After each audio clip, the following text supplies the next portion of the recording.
Ya teniendo la codificación de estados, entonces vemos que tenemos que hacer tres mapas de Karnaugh, uno para cada flip-flop.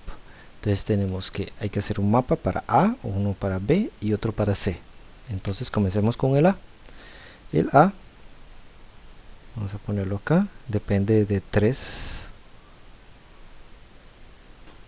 variables, depende del valor actual de A, el valor actual de B y el valor actual de C, ¿verdad? Es el mismo caso para el B, ¿verdad? Todo futuro valor de un flip-flop va a depender en una máquina de estados del estado actual y las entradas actuales, ¿verdad? Entonces falta el C,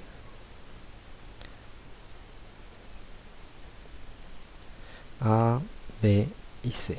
Claro, aquí solo está visualizado el estado actual, el valor de los tres flip-flops actuales, A, B y C. Pero también depende de las entradas, pero bueno, eso lo vemos con la máquina de estados. Entonces, vemos con el ASM, perdón.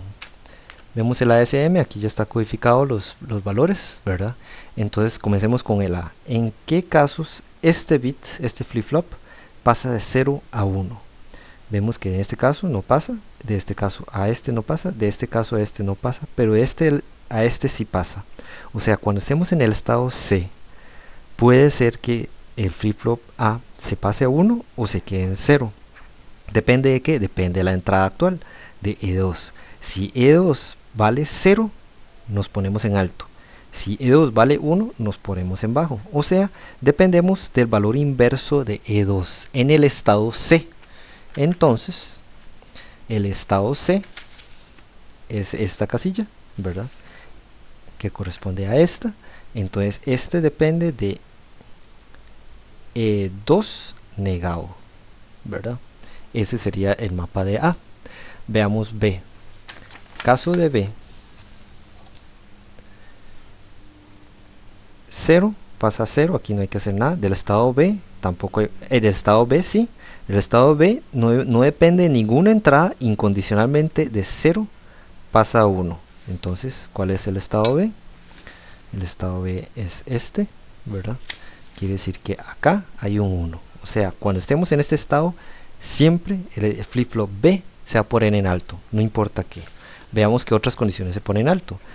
Cuando estamos en el estado C, ¿qué pasa? Bueno, podemos ir a dos estados, pero vean los dos estados. Los dos estados, el flip-flop B está en alto, en este y en este. O sea que entonces no importa el valor de E2. Podríamos ponerle E2 negado o E2 sin negar, pero eso es equivale a un 1 lógico. Entonces en el estado C, B siempre se pone en alto. Entonces aquí lo ponemos en alto, ¿verdad? Posteriormente vemos que el estado D al B de 1 pasa a 0 y de estado E a A 1 pasa a 0. Entonces solo en estos dos estados hay que preparar el flip-flop B en alto. ¿Okay?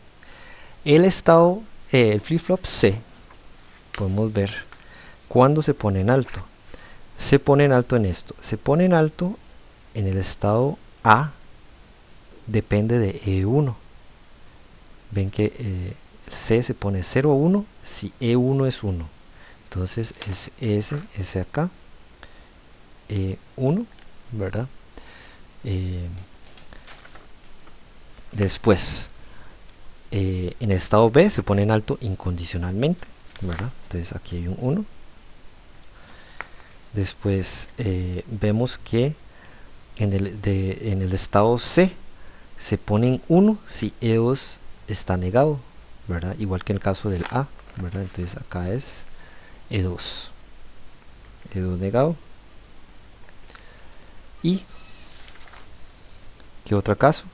En este caso se pone en 0, ¿verdad? Y en el estado D verán que incondicionalmente se mantiene en alto. O sea, si estoy en el estado D y ¿cómo sé que estoy en estado D? A, B y C están en alto. Si ese es el caso, el próximo valor de C tiene que ser alto. Entonces el estado D está acá, ¿verdad? Quiere decir que aquí hay un 1. Entonces, ¿cuáles son las ecuaciones? En este caso, f de A depende de A negado, B C o E2 negado. En el caso del FB, eso depende de A negado C. Y en el caso del FC, esa ya es una ecuación un poco más grande. Ese depende de A negado, B negado, C negado, E1, que es este, o A negado, B negado, C, que es este, o A negado, B, C, E2 negado, que es este, finalmente es este, que es A, B, C. Entonces ya tenemos las tres ecuaciones para sintetizar las entradas al flip-flop. Estamos hablando que ya tenemos G.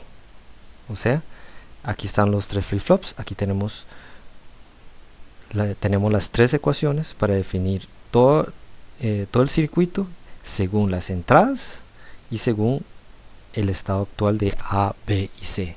Solo nos faltaría, según la salida según el estado en que estamos y las entradas, definir las salidas del sistema. Ese es el bloque F.